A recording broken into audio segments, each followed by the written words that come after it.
Welcome to episode 7 in season 2 of the JAIAC's Dispute Management in a New World podcast series. In this episode, we take a look at value chain economics in the construction industry. We're, of course, joined by our resident guest, the JAIAC Secretary General and Dispute Management Practitioner, Dr. Christopher Malcolm. I'm your host, Roxy Nicola, and on this episode, our conversation with Dr. Malcolm is a first of a two-part discussion. Welcome back, Dr. Malcolm. Thank you, Roxy. So let's get right into it. Now, the construction industry is a key sector for economic development. So what makes this sector a consideration for dispute management? Well, the sector is key, but it is also a complex sector. It is complex for several reasons, including that it very often has multiple components to it and multiple parties involved in it. It also very often, as part of its complexity as well, has related complex disputes or controversies arising out of it. It very often as well includes multi-parties. Very often, sometimes too, involving parties from multiple jurisdictions, relying on voluminous data and documents involved in it, and very often high value and high stakes, and also in circumstances where there's often a reliance on boilerplate templates and sometimes bespoke arrangements. But they are, at the short of it all, you typically have sometimes very complex contractual relationships. And those complex contractual relationships, which are the regulating tools, as I would have mentioned in another podcast, for any transaction, are complex relationships which by their very nature require particular arrangements to be put in place to deal with inevitable disputes that happen. So there are many industry segments that are included under the umbrella of construction. Can you tell us some of those, like land and sea? Well, yes. Construction typically involves anything where there's a build element to it. And that can be land-based, it can be sea-based, it can even be space-based. These would have included some level of construction related to them. Right. And of course, when you're thinking of construction projects, land-based, for example, you're thinking of houses, you're thinking of bridges, you're thinking of hotels, you're thinking of convention centers, and so on. You're also thinking, of course, of roads and those sorts of things. But when you then get to the sea-based, you're thinking of oil rigs, right, possibly which are offshore. You're thinking of piers, you're thinking of dredging arrangements, you're thinking of all these things which have all sorts of components to them. The short is, as we think of construction, sometimes people think in a very narrow way of construction in the sense of a building, in the ordinary sense of something to house people. Very often construction involves much more than that. It could be built for a nuclear plant, it could be built for anything. Okay, thank you for that. I wasn't quite sure myself either. Within this particular sector, which is complex, what are some of the emerging development and value chain economic trends? Well, in this age, probably it's a good one to start, is that there's this now greater interest in ensuring that we have buildings put up where there's carbon neutrality, with climate change effects in mind, and ensuring as much as is possible that you reduce the carbon footprint of the sector. In fact, the construction sector, as I mentioned that, is one of the highest carbon emitting sectors that you could think of. In fact, 30 other percent of carbon emissions globally are considered to be emissions related to the construction sector. So one of the emerging trends is to see how it is that you can have greener buildings, buildings that use less air conditioning, for example, buildings that use more renewable materials, buildings that are much more reliant on construction processes that have less to do with fossil fuels and so on. All of those are things which are emerging. And of course, a significant factor always is how you can get more for less. So wherever you go, people are always thinking of how you can get stronger materials, but at less cost. How you can implement buildings which are able to deal with the emerging climate adaptation requirements.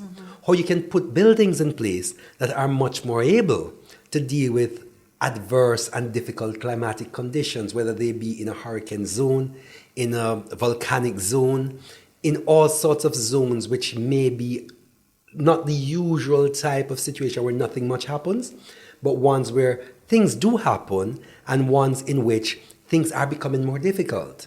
You know, for example, for us in the Caribbean, we grew up, and most all of us have grown up knowing that we have a hurricane season. And the hurricane season, we learned about June too soon, and by November it was all over. But that has changed. We have now seen hurricanes going into January, into December, and all sorts of months which we're unaccustomed to. And we have seen them becoming more intense. We've seen a lot more rainfall happening in periods when there is rain, but we've also seen much longer drought periods as well. And the question is, of course, you have shorelines which are being eroded. You have depletion of forest reserves and other things related to that. How do you build with those in mind? How do you ensure that as you build, you do not deplete the natural environment more than you have to? Right.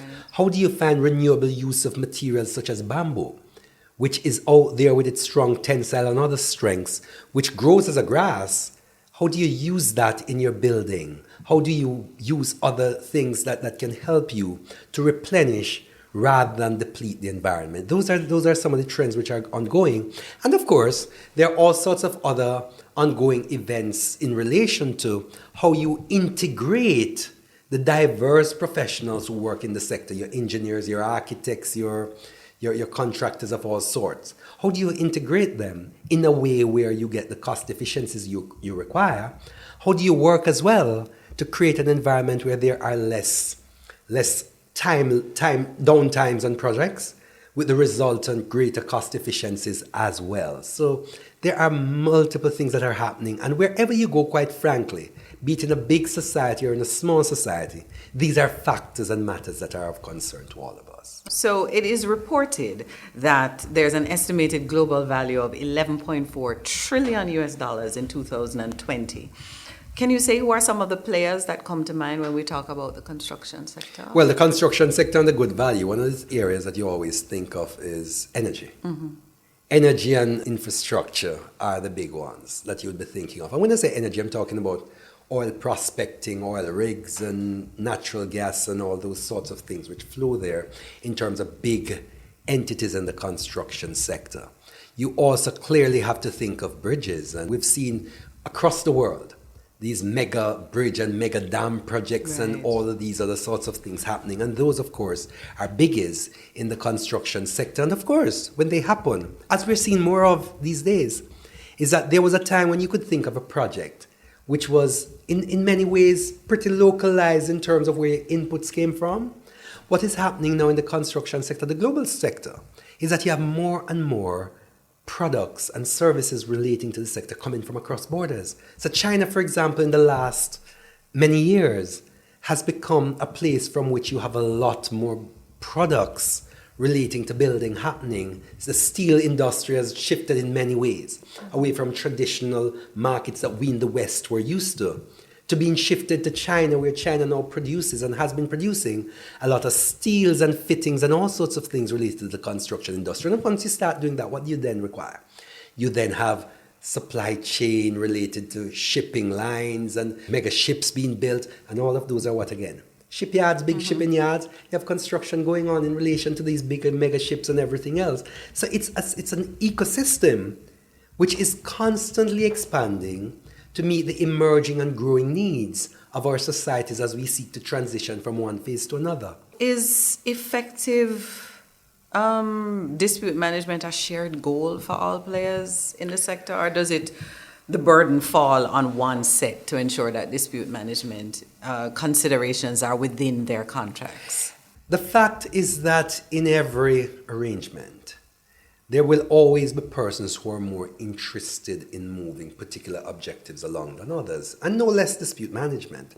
And part of it is that different people will go to the process of a project with different objectives in mind, with different levels of, in and out of quotes, education about how the process works, and also with different objectives by reference to financing and what that means. So dispute management properly dealt with usually requires some commitment at the outset. As distinct, I would hasten to add, from relying purely on dispute resolution, which is back-end in every sense of the word. So litigation, for example, happens when everything has gone bad. Arbitration also happens typically when everything has gone bad. But if you think about dispute management as a holistic process where you're thinking of avoidance, you're thinking of prevention, you're thinking of seamless project flow, then that requires a lot of inputs at the beginning, including cost inputs. And some persons are typically more prepared to see that as a viable expenditure rather than others. So while it is that it should be a shared goal, and while it is that everybody would have an interest in ensuring that you manage disputes well, because it really is a shared value that you get out of it, there are some persons who are more prepared to invest in it than there are others. So that may be the distinction rather than the need for a shared objective. And also you have a situation also where, depending on the nature of the entity involved, who their shareholders are, what the ethos of the company involved is, and so on, those may be things which are greater drivers for effective dispute management on the one hand for some entities than it might be for others. In a typical construction project, you will have various phases that you go through. Of course, you go through the ideation process, people coming up with an idea of what they want. You then go through the process of trying to flesh that out with professionals, architects and value engineers and all those sorts of persons who will help you to think of the project and how you're able to bring it to market. Once you've gone to that stage, of course, you get your project drawings, you get all the other things that may be associated with that. And ultimately, you move from that process of planning into a process of implementation and ultimately delivery. So there are 3 critical stages of the project that you go through. Now, at the planning stage of the project, when you're moving now from idea to planning with a view to implementation, at that stage when you're now in the process as well of trying to document the arrangement to be delivered, you're putting your contracts and so on in place. At that stage, typically people are hunky-dory and everybody's happy with each other, right? Typically at that point. But at that point, you now have even then parties who each have their own objectives. So if I'm a contractor, I'm interested to know that I'm going to make a profit out of the inputs that I put in the project. And if I'm a developer, similarly, I want to get my development at the cheapest cost possible with the greatest value possible as well. So at that stage, we now need to ensure that we understand what our particular objectives are, understand what the cost and other implications are, understand what the responsibilities are that will flow from the project, try to find an effective way to allocate those responsibilities, and then to effectively document for it.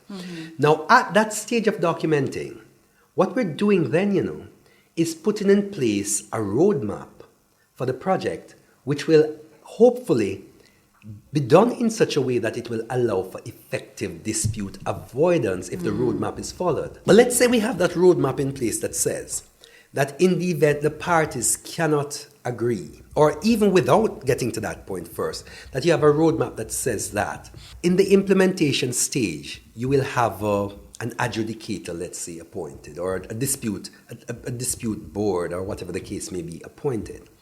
And their role and function is to have ongoing inspection and to do some things along the way in relation to the project. And they may be carrying out that function in a way to say, if there's a problem that they identify, before it morphs into something worse, they will bring it to the attention of the parties and try to find a way to have it resolved effectively at that stage without it getting worse. But sometimes the problems that they identified are not immediately dealt with. And even if dealt with, are not effectively dealt with. And then what may have started out as something which was clearly possible to have been cauterized early, may then, as a result of late cheese or time lag on the part of one party or another, then morph into something else, which leads to a bad beam being put up, which now has to be demolished, or some such thing. So what you now have is something which could have been cured early, morphing into something which results in a breach of contract because you're supposed to put up a straight beam and you put up a lean one, right? And now you have a dispute arising for breach of contract, which could then now, if not properly dealt with, result in ultimate adjudication or some other process being used to try to resolve a dispute that has arisen because the person who has received the lean beam doesn't want to pay for it. The person who has built it wants to ensure that they get paid for it, or even if they don't get paid fully, that they get paid something for having done some work, right? So you now have a dispute to be resolved. So what we started out with was a system that was put in place that, if properly followed and properly acted upon, could have resulted in avoidance of that happening. But it not having resulted the way you wanted it to, you ended up then with a dispute that now has to be resolved. And that is how these things can morph from one thing into another, requiring action at one level or another, which you may not have initially hoped for, but which nevertheless can manifest quite easily in the course of a project. Is there a body within the construction sector that assists with the dispute management awareness? There are several entities both at local and international levels that have an interest in construction projects and how they work. And you have, for example, surveyors who are formed into groups, and their interest is, in addition to serving themselves together, they're interested in putting out industry standards and so on that persons may be interested in. You have groups related to architects and contractors and all sorts of persons who are there. And they have an interest because, for several reasons, one of which is that they have an interest in protecting their members and the rights of their members. But they also have an interest in protecting the integrity of their professions. So it is not in their interest for shoddy construction work, for example, to go up or any such thing, because the moment it happens, it reflects badly on them as a group. If you have bad workmanship from, let's say, a geotechnical engineer, that reflects on other people thinking twice about the geotech they employed and so on, and the work and worth of geotech engineers. And that could extend to any aspect of the construction process. So what you have are persons there. But in addition to that, you also have institutes which are set up, and institutions that are set up to deal with dispute resolution and so on in the construction sector. And they too are involved in setting out their own guidelines and practices, and are also involved in the process of training to assist persons to do whatever. So for example, in the area of construction, the ICC, International Chamber of Commerce, has standards that apply, for example, to construction, and they have a number of arbitration and related matters that they do in that area. And they are interested in seeing people well trained in how to manage arbitrations in the sector. Then you have other institutions that are in the business of providing standard form documents. In the context of Jamaica, we have a local body, for example, that does that. In the context of other jurisdictions across the world, we do. Internationally, we have institutions such as FIDIC, which is a Federation of Construction Engineers, who have standard form building and related contracts that they make available for persons to use. And these are used as standard form documents, and they are designed, frankly, trying to balance the respective interests of developers, contractors, and so on, in a view that if parties sign on to them and use them effectively, then construction projects are likely to run better. If persons do not use them well, or even if having signed on to them and use them as the basis for their construction contracts, then if they're not adhered to properly, then you will nevertheless end up in problems and so on. But the fact is that there are industry associations, and part of what anybody would say is that you need to, if you're in the business, you need to find out what is available, what effective guidance is, and make sure that you train yourselves effectively to be able to offer your services properly in the sector. Okay, so in what we've been talking about today, what is the role of the JAIAC?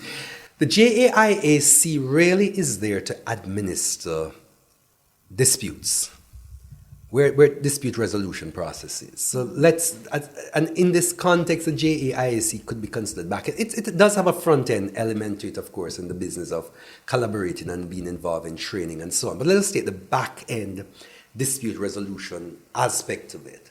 What it is that in the sector, remember we said that the sector is likely, and in fact it does result very often in disputes. So let's say when a dispute arises between party A, a developer, and party B, a contractor, over unpaid fees, right? Those parties have the option, if they so desire, and if they agree to that, to have the JAIAC administer an arbitration, adjudication, or other method that they may rely upon to try to resolve that dispute. So the JAIAC, in that sense, would operate as an independent institution offering dispute resolution and related services to the parties, always, of course, on the basis that the parties agree to use the services of the JAIAC. But let me remind you that you are tuned in to the JAIAC's Dispute Management in a New World podcast, conversations with Dr. Christopher Malcolm, Secretary General of the JAIAC, the first of a two-part discussion on value chain economics in the construction industry. Dr. Malcolm, let's move a little to understanding value chain economics. How do you define that? Well, any project that you enter into, the hope is to make a profit out of it, to make some money. Nobody wants to go into, unless you're in the business of charity, and even charity has its value in earning money. Right? You're going into a project with the hope of getting money. And there are many parties who usually are connected to a construction project, each wanting to earn something out of it. So let us take a typical construction project anywhere you'll find in the Caribbean, right? And let us say there is an apartment complex being built, right? So just use that as a simple example.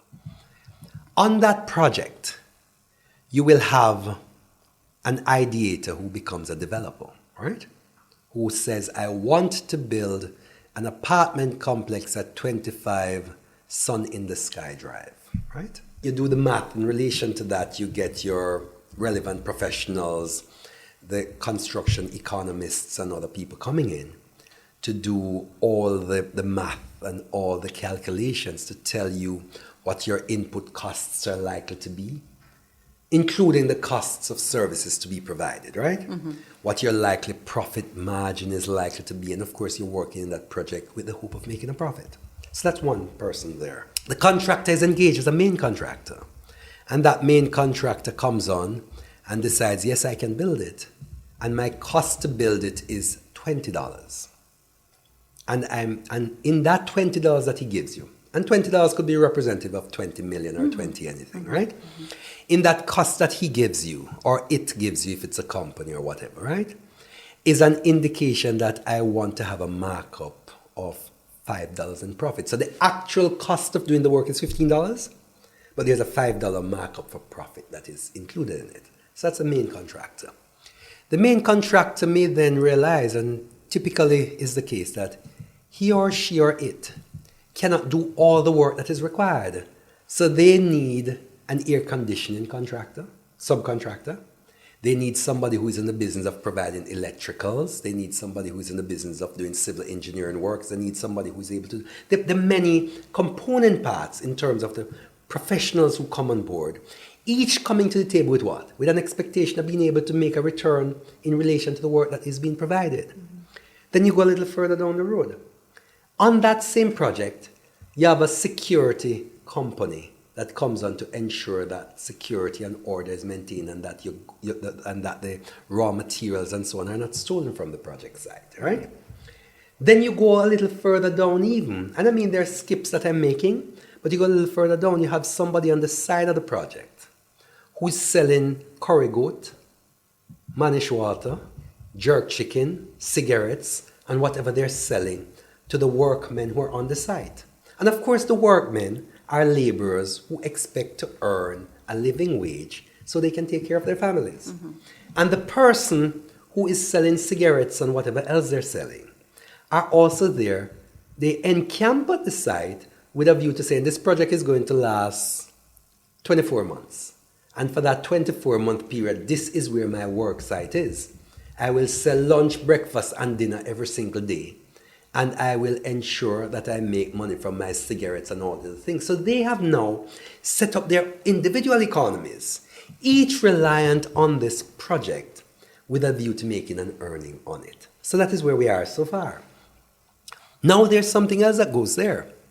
If you then take it a little further, you now have a situation where the developer is unlikely to have all the money necessary to build the project. And even if the developer has all the wealth in the world, the developer may not want to take cash from the bank to complete that project. So the developer decides, I'm going to borrow some money in relation to that. So he or she goes to Bank X and decide that I'm going to borrow some money from Bank X to finance this project. The contractors similarly, the main contractors, the subcontractors, and everybody else, realize that they too need to be able to get some monies, and they too are borrowing monies on the project. And guess what? Even the person who is selling curry goat on the side and cigarette, they realize them can make a little money over 24 months, so they go and borrow some money from their cousins or their friends or their neighbors. So everybody in the context of that project is borrowing. And when you borrow, what do you have to do? You have to repay what you borrow, very often with interest. So there is an ecosystem that is created where there is money flowing around, a lot of it based on borrowing. And in relation to that, there is an economic system that has effectively been created, linked to that project, which has to be sustained.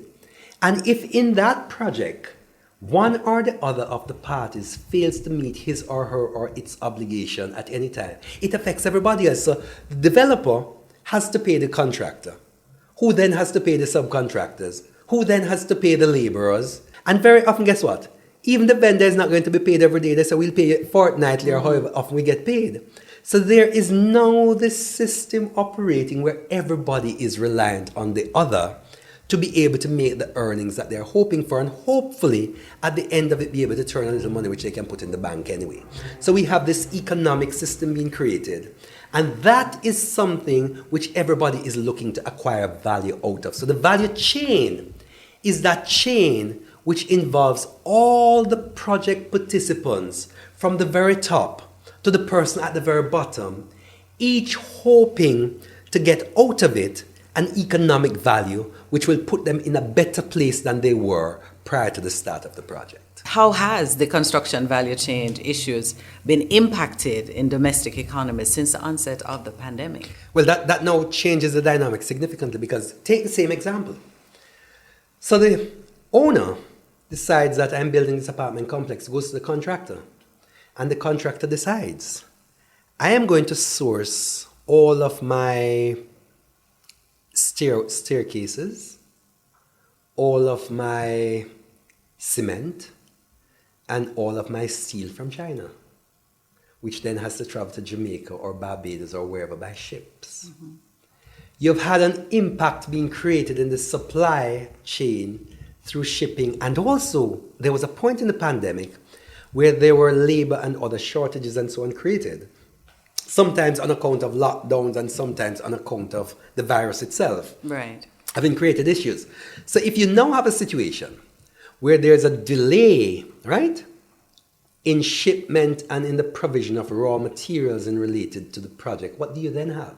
You have ongoing delays, and if there's a delay and people can't complete on time, what is the common denominator in relation to banks? Banks lend you money and they tell you a time within which you need to pay, and they have interest that is accruing on it.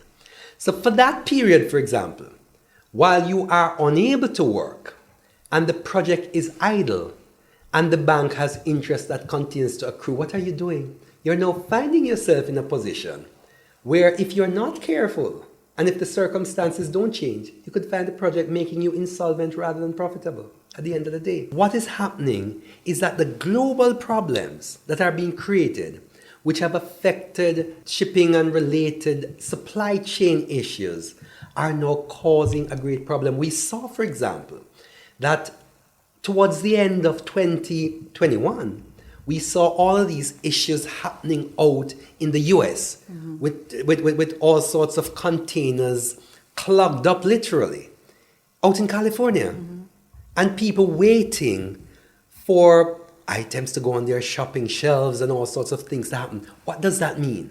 The person who was waiting on a Christmas tree to sell it, an artificial one can't sell it.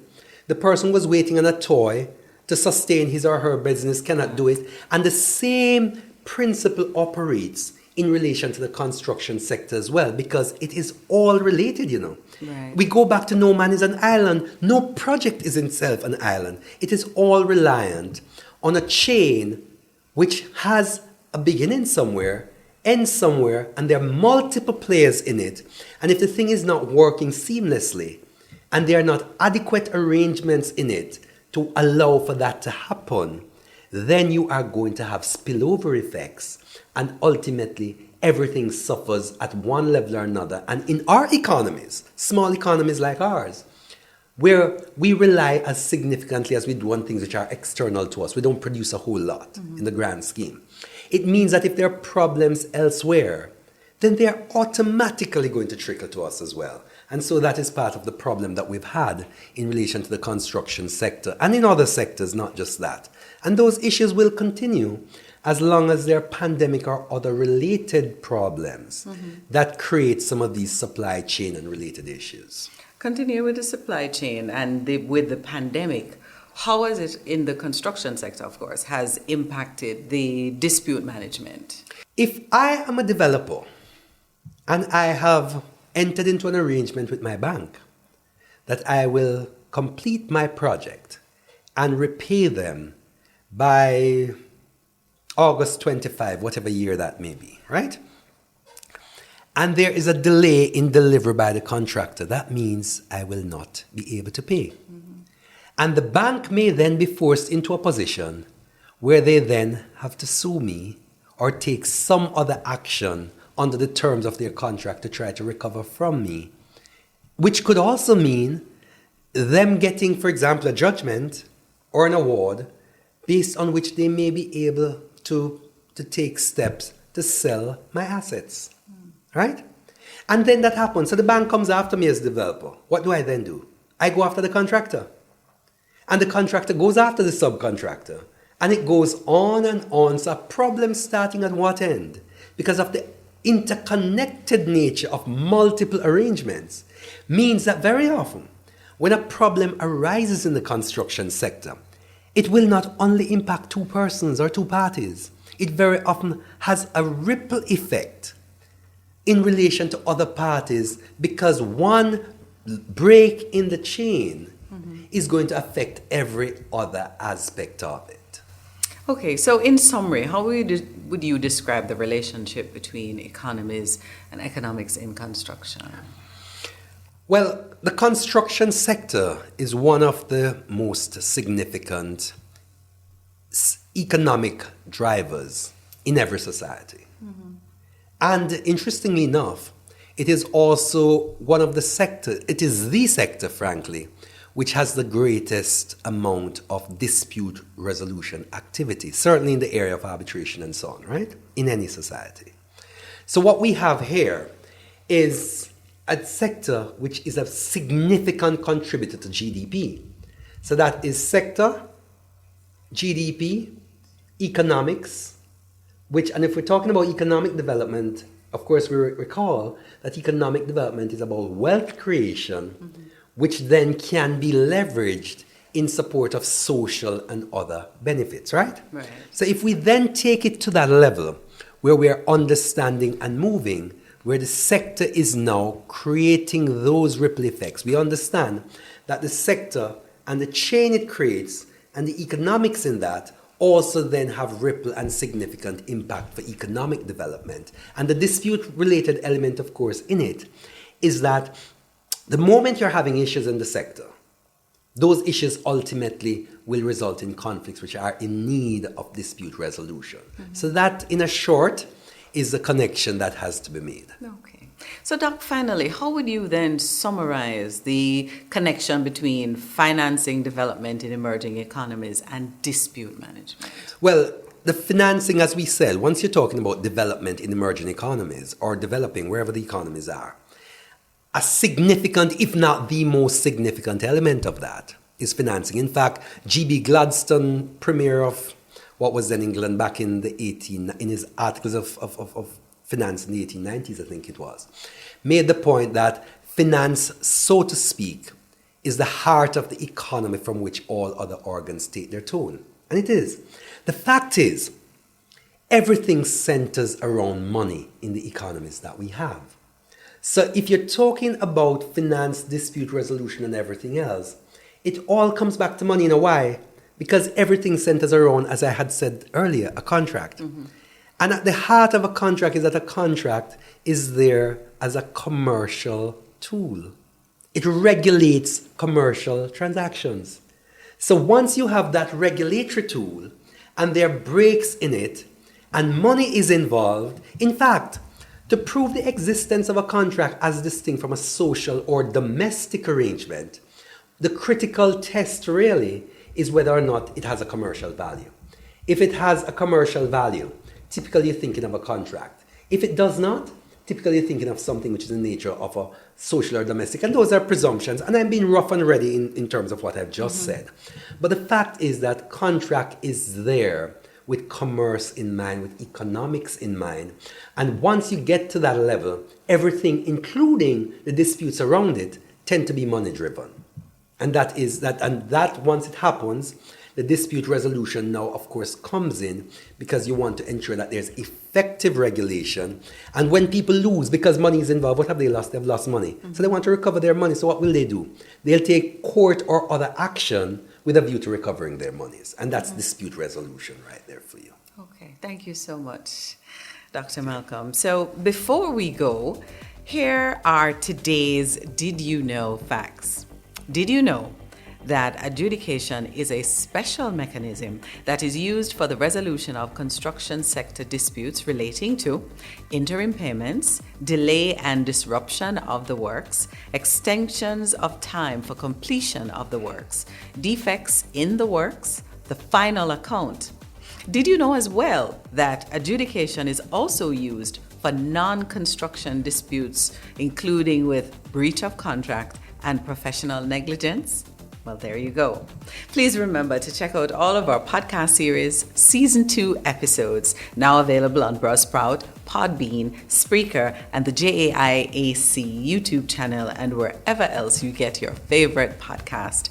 Until then, I'm Roxy Nickel, and on behalf of Dr. Christopher Malcolm, Secretary General of the JAIAC, thank you for joining us. Special thanks to our sponsors, JDIC, protecting deposits for you and me, CIADR, Regis, work your way, iNeutral, dispute resolution made easy, CP Malcolm, dispute management practitioner, ADEB Consultants, consulting engineers for almost 60 years, Impact Justice, improved access to justice in the Caribbean, and Wassel & Wassel Arbitrators Services Incorporated.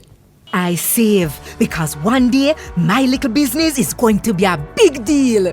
Yeah, and I make sure to put away a little something for him. And thanks to JDIC, deposit insurance protection on my savings gone up. You've been upgraded. Deposits held in commercial banks, building societies, and merchant banks are covered under the JDIC deposit insurance scheme up to $1.2 million per depositor per institution. JDIC. Protecting deposits for you and me. The way we do business has changed. Don't be left behind. Choose a hybrid solution for your workforce. Regis offers furnished, equipped, ready-to-use office space available for days, months, or years. Our fully serviced private office spaces give teams of all sizes an inspiring environment to focus, collaborate, and do their best work. The world is switching to hassle-free hybrid working. Join the revolution. Switch to Regis. Call 876-618-8800 or visit regis.com.jm. That's regus.com.jm.